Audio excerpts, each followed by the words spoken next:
Pinapaharap ng Korte Suprema si Congresswoman Stella Kimbo sa oral arguments kaugnay ng mga blankong items sa bicameral report ng 2025 national budget.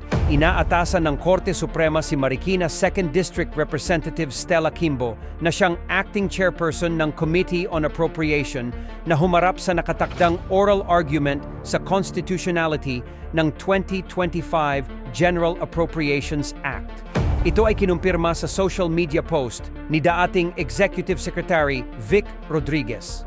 Isa sa mga petitioner kasunod ng kanyang pagdalo sa preliminary conference sa Korte Suprema ngayong araw. Bukod kay Kimbo, ipinag-utos din umano ng Supreme Court ang pagdalo at presensya ng mga miyembro ng Clerical Working Group ng Senado at House of Representatives.